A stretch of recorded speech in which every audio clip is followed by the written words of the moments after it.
just quickly take a walk around it. Throw this in at the beginning of the video, which you're probably starting with. So it has the 19-inch H-spoke wheels, sunset metallic paint.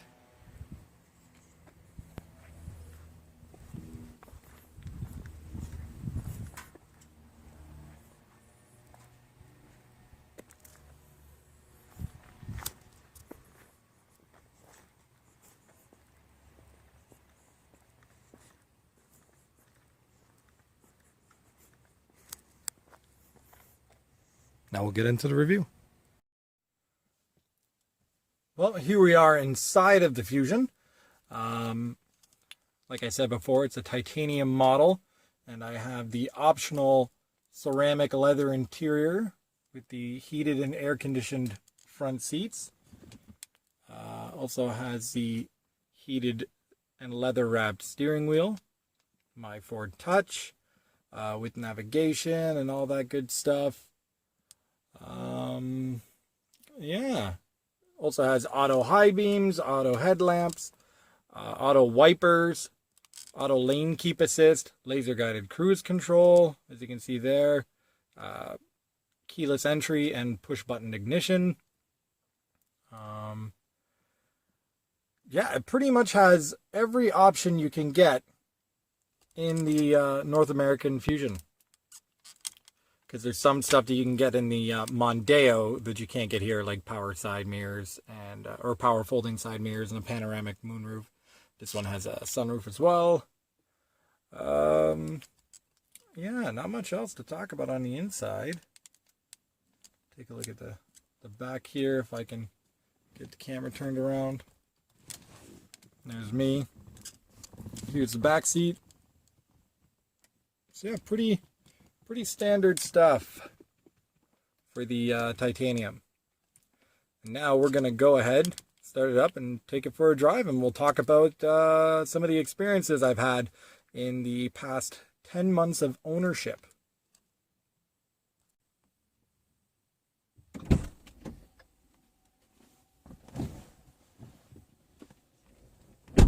Alright, so here we are inside. It does have the easy entry and exit feature, so when I put my foot on the brake and push the start button, my seat will move up into the position that I last set it to. So looking at the dash here, we have my Ford Touch system here. Turn that down. Right here is kind of like a shortcut to everything. So here's your media, there's your telephone, navigation, all your climate settings, those shortcuts to the heated and air conditioned seats, heated steering wheel. If you go into that, gives you more in depth, you know, your temperatures, different zones, and all that stuff is also down here in the lower region of the center stack. It's all touch sensitive buttons for your climate and everything like that, as well as some media functions. So we'll turn that off. Pan back up here.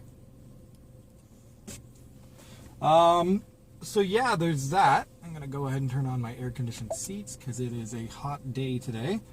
You can actually hear the fans for it. In here you have all your media settings, or media options. So AM, FM, satellite radio, CD. I have my iPod right now. Down here you got Bluetooth stereo, your SD card, which is in your glove box, and audio video in. I usually just leave my iPod on. And also, if you look over here, there is the same sort of information that you get here, you can have on your screen to the right here. So right now I'm in my media. Or I can scroll over, go to my phone, navigation, climate, control everything through there. Navigation I can put through there. My phone, all my phone settings are there, but I have my phone's network turned off so I don't get a phone call while doing this, because that's what I'm using to record. And then my entertainment, and over here I have my digital speedometer, tachometer there. All kinds of different settings, shows me my kilometers to empty. I can show different readouts of fuel, engine temp. If I go over here, I have like fuel economy, just different information about the car.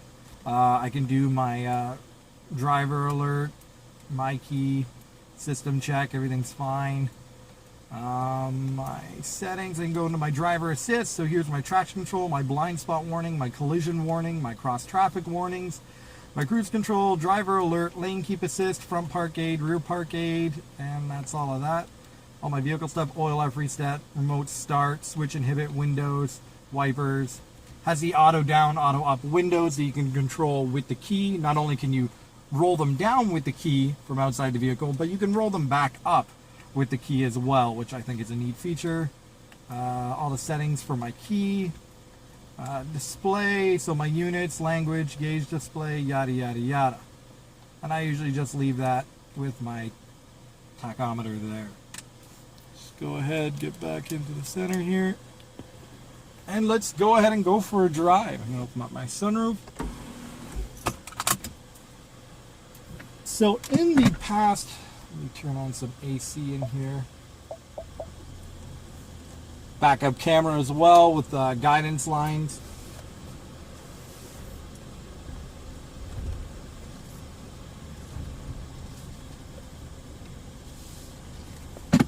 So in the past 10 months of owning this vehicle, I picked it up in October of 2014. I bought it from the dealer, who got it from the Oakville assembly plant here in Ontario. And what happened was the plant manager drove this vehicle for about 2,200 kilometers. So it was technically used. However, I was the first person outside of Ford to own the vehicle. So it's a one-owner car and I'm the only owner. However, I did get it at a used price. And I'll give you an example. The sticker for this vehicle was 43,800 Canadian. And that's before tax. So after tax, you're looking at about $48,000 for this Fusion. And what they wanted was $37,900, and I ended up getting it down to $35,000 even, plus tax. So $40,800 out the door. So I ended up saving roughly $8,000 on a car that was essentially brand new. I mean, there was 2,000 kilometers on it, sure, but immaculate. The car was mint. I mean, as you can see, it's a brand new car. So yeah, I got a ridiculous deal on the vehicle, which I was super happy about. I'd been looking at a Fusion for 2 years up to that point. In late 2012, when they brought out the second gen Fusion body style, it really caught my eye because it is a gorgeous, gorgeous looking car. Like, what car person doesn't like Aston Martin? And of course, the front end looks very Aston Martin-esque. Now, right away that caught my eye, and I knew, you know what, I don't necessarily gotta have it, but I really want to check that car out. It is a good looking car, and it has my attention. So I went to the dealership in early 2013, test drove a 2013 Titanium, and loved it. Loved the power of the EcoBoost motor.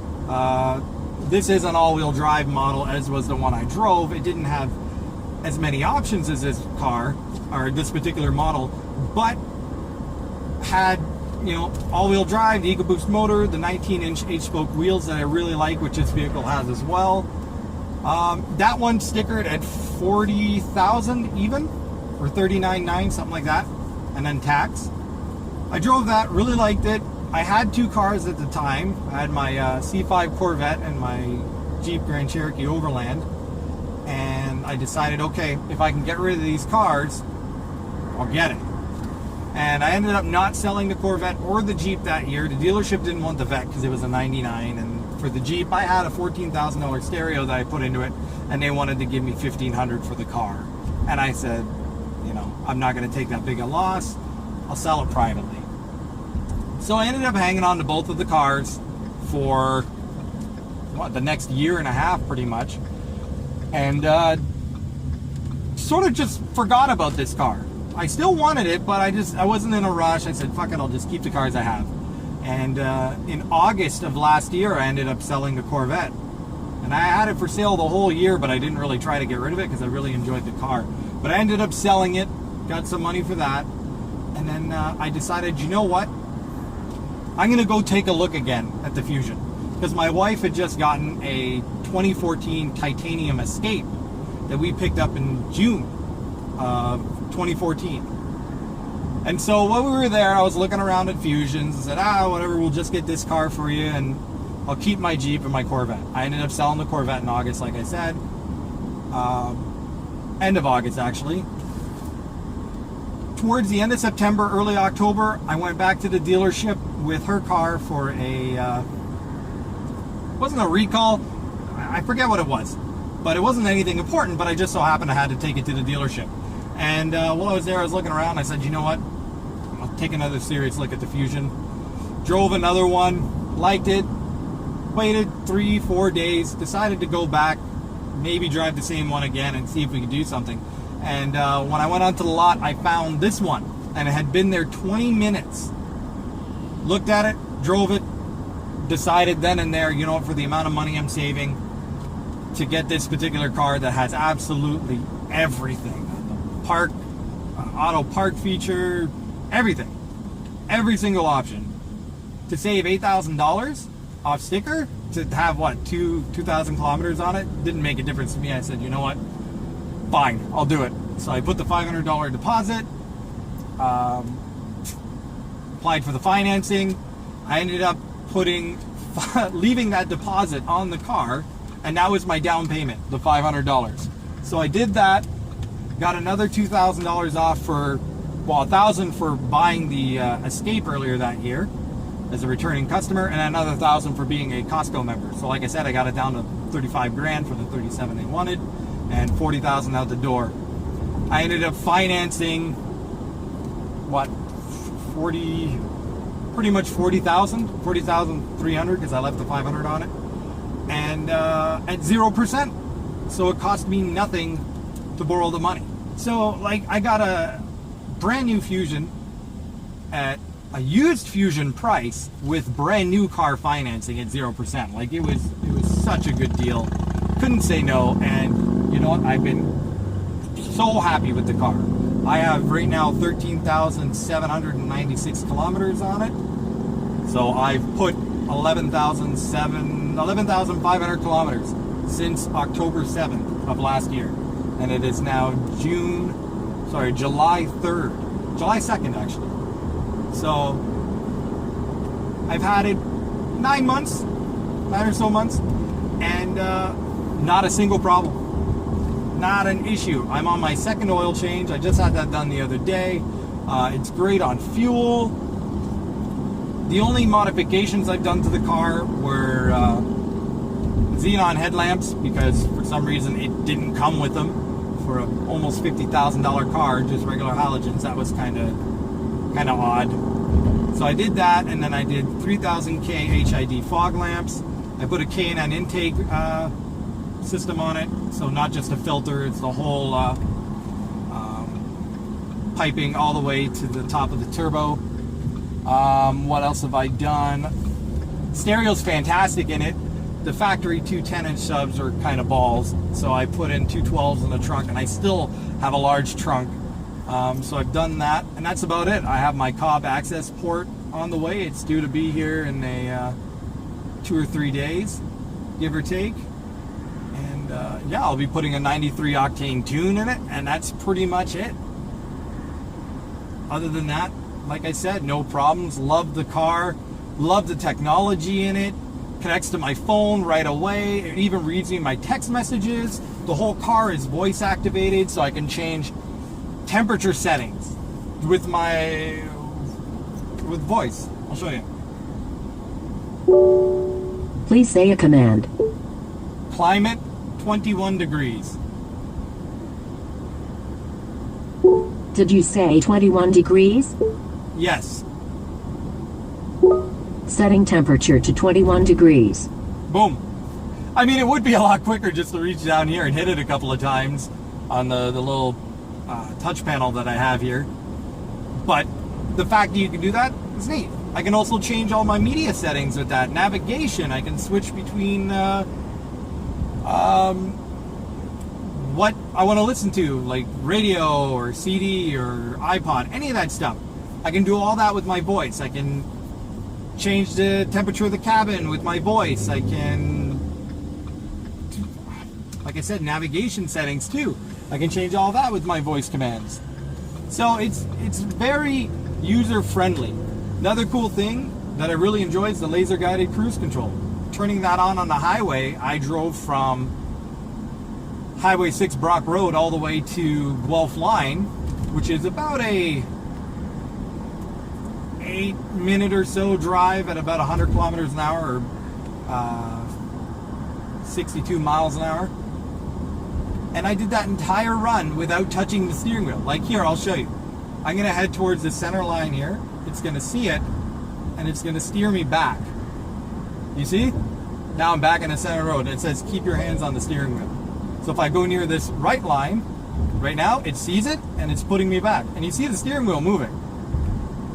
So that's really neat. It's great if you're, you know, you shouldn't be distracted while driving, but there's always that time that you look down or you drop something, and if you're sort of heading towards the curb or the edge of your lane and you're not paying attention, the car is, and it's going to put you right back like it did just now. Another thing, the laser cruise control. I set it to a speed, and I set the distance on my gauge cluster here, how far I want to be back from the car ahead of me. If they slow down, I slow down. If they slam on the brakes, this car will slam on the brakes. If they accelerate up to and beyond the speed that I have set, I'll accelerate with them up until the point that I am at the speed that I have programmed. It also has the pre-collision system, and that's actually saved me once or twice. 3 days after I got this car, I was driving around with it, and I was looking down to kind of figure out the media controls down here, because it's a new car to me, right? You're always learning new stuff. And I was in the right lane of a 4-lane road, and there's shops here and there. And we were cruising at about 60, 70 kilometers an hour, and I had maybe 5-10 car lengths between the car in front of me and myself. The car in front of them slammed on the brakes to go into a driveway that they didn't know was coming up as soon as it did. And I was looking down, just looking for a button or whatever. The car in front of me stopped because the car in front of it had to stop. And this car sounded off a loud buzzer and lit up my dash with red lights that reflect off of the windscreen to get your attention. Shut off my music entirely, went doo-doo-doo-doo-doo, and pre-charged the brakes to the point that the second you touch the brakes even the slightest amount, it's applying full force to stop you. So I quickly went over and put like enough brake pressure that I figured would stop the car, and it put 100% brake pressure and turned on the ABS and everything.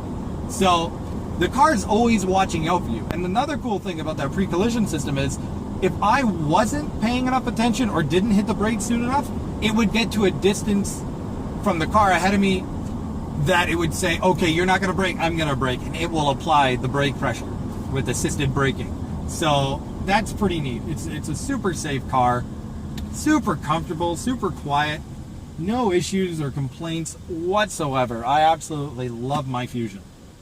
You know, and all-wheel drive, it was fantastic in the winter. I bought it in October of last year, and so they threw in brand new winter rims and tires, which were about $1,500. I got them for free, with wheel sensors and everything. So I got a fantastic deal on this car.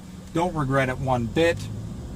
If I had to have a complaint, it's that at wide open throttle, it's not as quick as it is at half throttle. Because of how torquey the EcoBoost motor is, it makes all of its power down low. And when it revs out, it doesn't really make too much up top. It more or less just makes noise more than anything. So I wish you had a little bit of a broader power band, and hopefully that programmer is going to correct that, which I think it should. It adds a much larger shelf. Oh, what's that? A much larger shelf to the power band, so the torque comes on quickly, about 2200, and it stays at around 300 wheel torque for a good 2,000-3,000 RPM, starts falling off right around 4. So that should really change the characteristics of this motor and really remedy the only complaint I have with the car, and that's the power band. But yeah, other than that, like I said, no complaints. I've had a worry-free 9 months with the car. Like I said, I'm on my second oil change. Yeah, it's been great. What else can I talk about? I guess, you know, the transmission has a sport mode, which will hold the gears longer. If I put it into third here or second, it'll bring the revs up, but if I let go or just hold it, it'll stay there. It won't change at all until I change it. So there's third, fourth, fifth, and I'm not going quick enough to go into sixth. So it's pretty cool that sport mode has that. It also tightens the steering a little bit because it's electronic steering, so it's able to do that. You put it back into drive and it's noticeably softer. You put it into sport, you get a little bit more tightness. I mean, it's not a sports car and it doesn't pretend to be, but I mean, it's just neat stuff that it has. Like I said, the technology in this vehicle is amazing. There's so much stuff that it can do. Like in the mornings when it's cold out and I use the auto start, it'll turn on my heated seats and my heated steering wheel. It'll defrost the windows, all that normal stuff. But when it's hot out and I turn the auto start in the morning, depending on the temperature, it'll turn my air conditioned seats on, turn the AC on, and all that good stuff.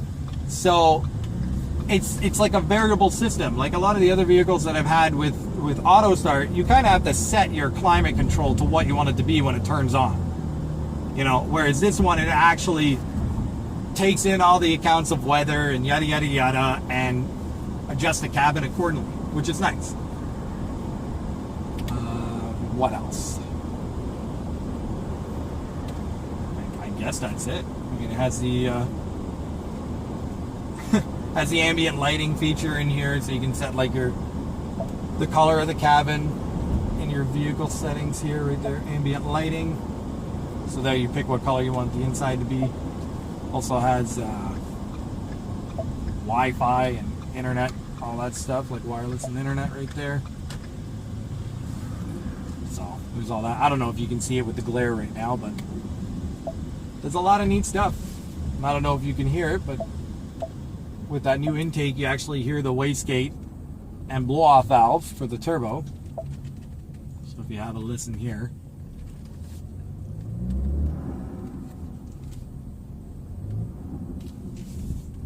Kind of sounds like Darth Vader. There you go. So you know what? It's really a great car. I'm gonna keep it for a good long while. Yeah, like I said, the only thing I really want to do is get that programmer in it and call it a day.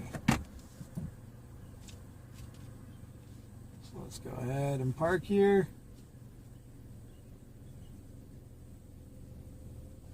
There we go. So there you have it. That's my almost 1 year ownership review, and I have nothing but good things to say about the car. It hasn't given me any problems. Nothing. I mean, it's a new car. It shouldn't give you any problems, but you know, there's all those recalls going on with some of the Fusions, and I have none of those problems and never got a letter and got nothing to complain about. So, yeah. All right, well, if you're thinking about picking up one of these cars and you want to know what it's like, it's fantastic. Is what it is. It really is. Really is a nice car. It's a really nice place to be. It's comfortable. It's great for long trips. Oh, left that open. Yeah, it's just a great car. All right, well, thank you for watching. And you know what? If I ever have any issues, I'll make a video about it. Take care.